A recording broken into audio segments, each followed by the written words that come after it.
This is Restart by Gordon Korman, published by Scholastic. We're on chapter 12, and it's entitled Chase Ambrose. A few more memories have come back. Mostly it's just images and impressions, but there's one that's pretty concrete. My mother has been showing me a lot of old pictures in the hope that something might ring a bell. One snapshot of an ivy-covered building looks kind of familiar. The student union at Johnny's university, Mom explains. It triggers a flashback.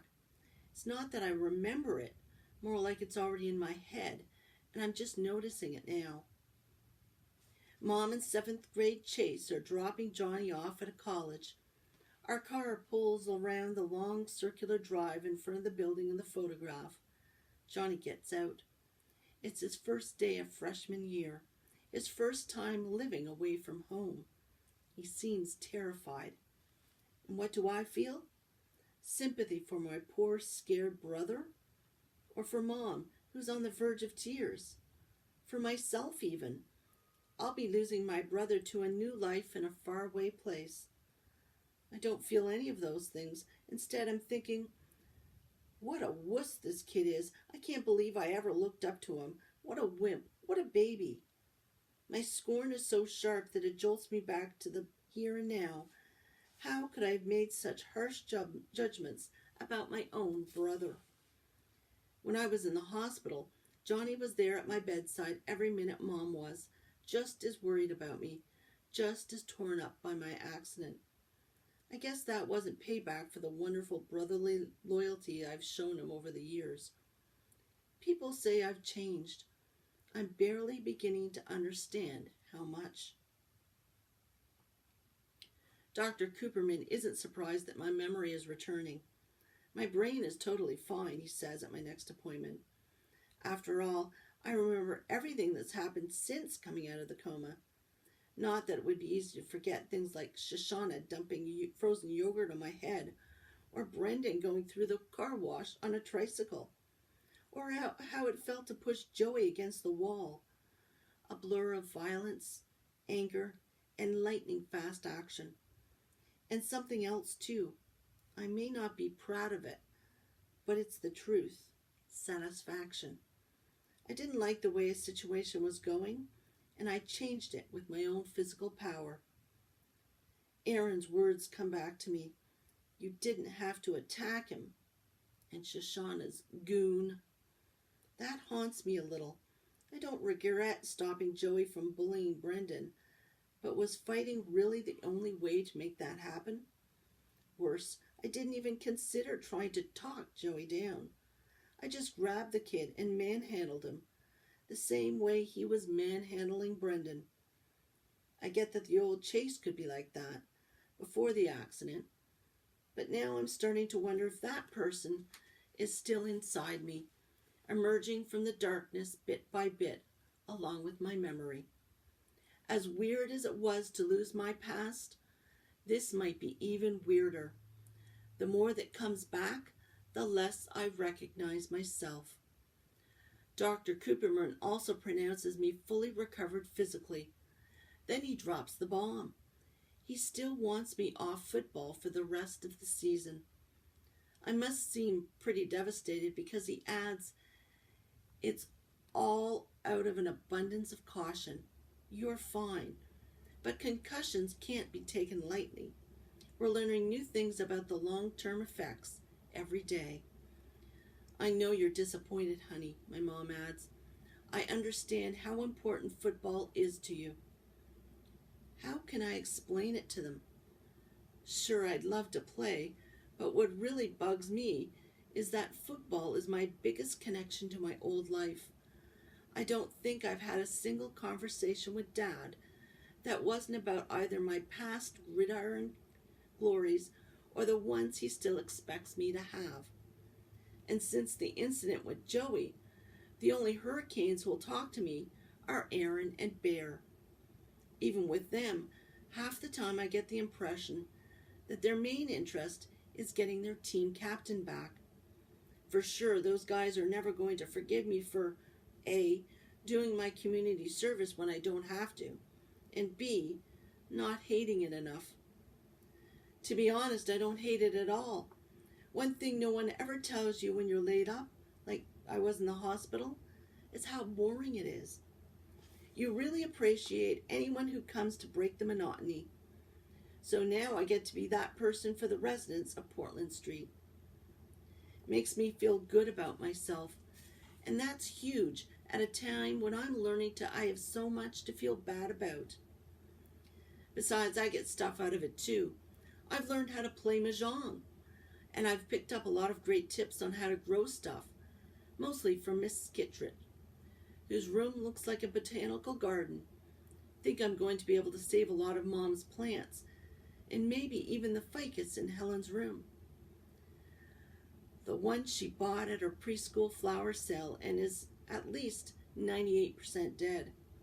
That'll make points with Corinne, who is losing her enthusiasm for the fallen leaves and the tiny white bugs that are all over them.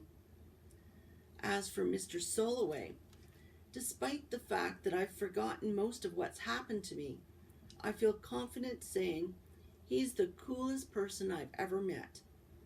Anyone who could jump onto a moving enemy tank, throw open the hatch, and take it out with a grenade has to be a pretty amazing guy.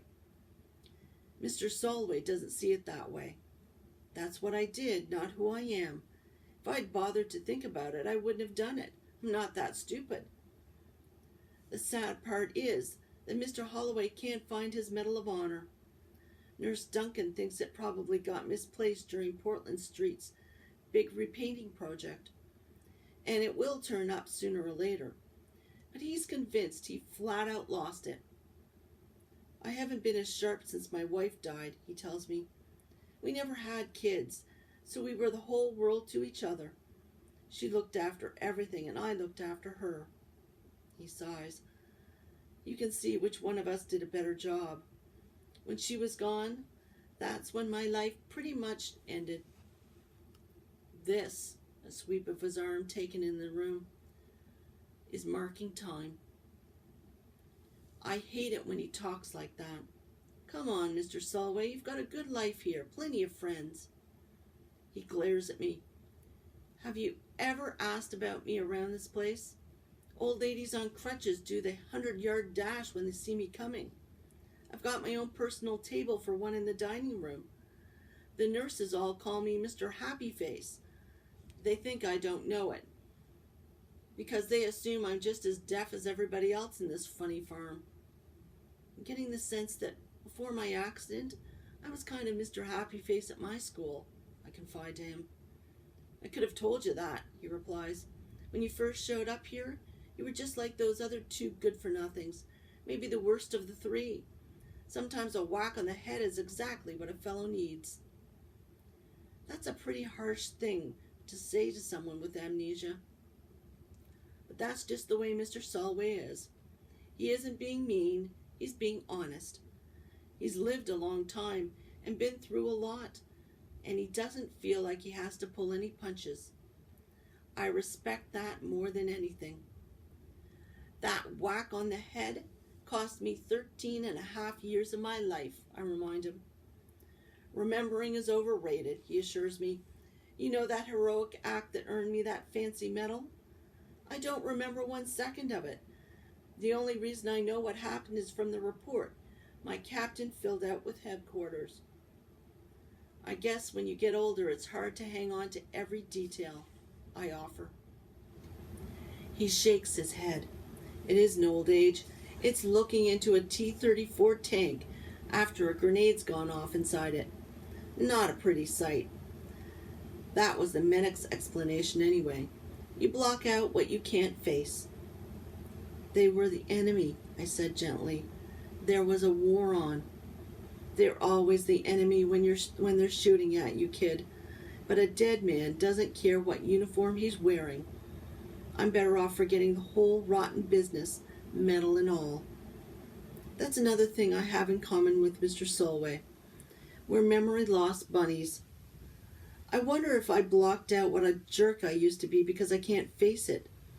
I don't think it's the same thing, though. Besides, my lost past has started to come back. I wouldn't exactly call it a tsunami of recollection, more like that water torture where the blindfolded prisoner feels a drip on his head, just often enough to drive him crazy, anticipating the next one. I can't even be sure they're real memories. Blowing out candles at what could have been one of my birthday parties. A view of the Hollywood sign that might have come from our family trip to California. Being crushed under a pile of football players, a flashback to one of my sports triumphs? Who can tell? My mind plays tricks on me. Last night I had a dream about cherry bombs going off inside a piano, scaring some poor kid half to death, and woke up in a cold sweat. But when I checked the school yearbook for a picture of Joel Weber, he wasn't the guy in my dream. There was no memory, just the product of a guilty conscience. My theory is my brain invents fake memories of things I heard about, because I'm trying so hard to remember stuff. I even had a nightmare from the Korean War, and for sure I was never there. I actually saw myself in uniform, climbing up the side of a tank like Mr. Solway did. I yank open the hatch, pull the pin on my grenade, but when the soldiers inside look up at me, I can't bring myself to drop it on them. I just hang there, not knowing what to do, until the grenade goes off in my hand.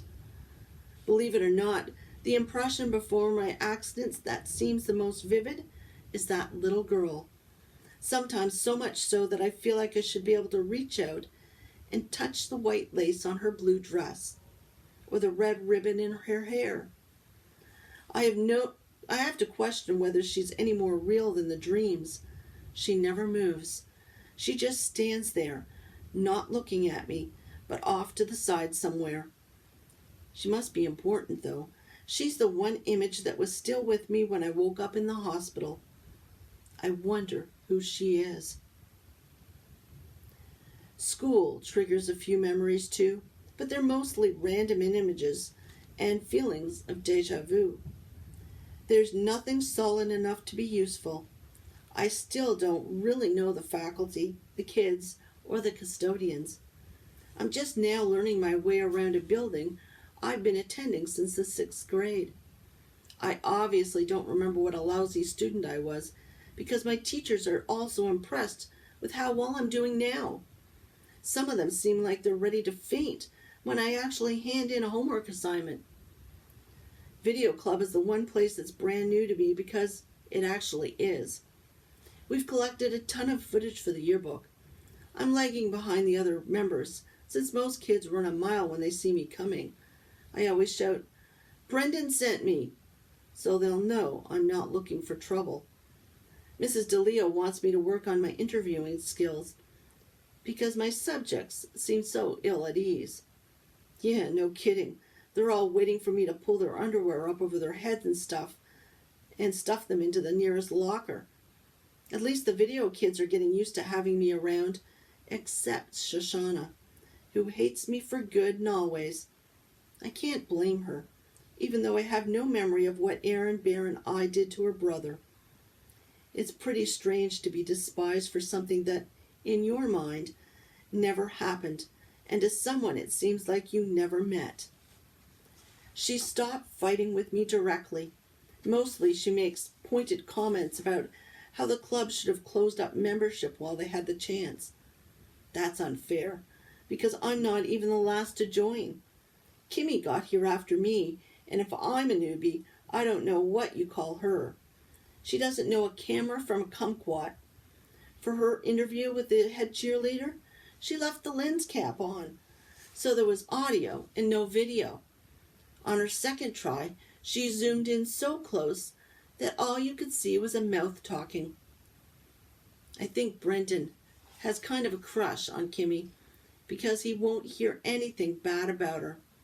Shooting a mouth but no face is expressionism, and lens caps are too analog for a digital age. Whatever. Brendan's true love, though, is YouTube. This afternoon, he shows us his latest clip of a tiny goldfish bravely swimming against the pull of a bathtub drain, while electric guitars roar in the background.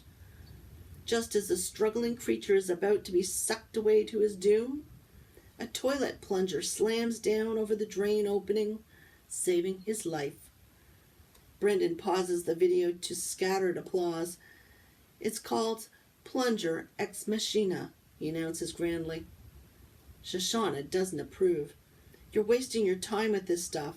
You should be helping me with my entry for the National Video Journalism Contest. It would be a huge boost for the club if we win. He brushes her off. The kind of internet traffic I'm trying to generate isn't going to come from some senior citizen reminiscing about the good old days. That depends on who we pick, Shoshana insists. Seniors have lived through amazing times and accomplished incredible things. We just have to find the perfect subject. Before I realize who I'm talking to, I blurt, "You should talk to Mr. Solway over at Portland Street." Her angry eyes skewer me. I've contaminated her precious project with the sound of my voice. Another of my crimes against humanity, like bullying her brother and not dying when I fell off the roof. "Who is Mr. Solway?" Kimmy asks. "A hero from the Korean War. He was awarded the Medal of Honor. That's the highest award any soldier can get." "And how would you know someone like that?" Shoshana demands. It's obvious she doesn't believe a word out of my mouth. "I work there. Aaron, Bear, and me. It's our community service for..." My voice trails off. She of all people knows exactly what we're doing community service for. "He sounds perfect," Brendan agrees. "Maybe I can get him to ride a tricycle through the car wash," Shoshana retorts icily. "At least talk to the guy," Hugo prods. Miss DeLeo wades in to play peacemaker. "I know you'll find a way to make the school proud," she says to Shoshana. "And thank you, Chase, for a marvelous suggestion." Shoshana's cheeks darken through pink and red to full crimson. I hope I never hate anybody as much as that girl hates me.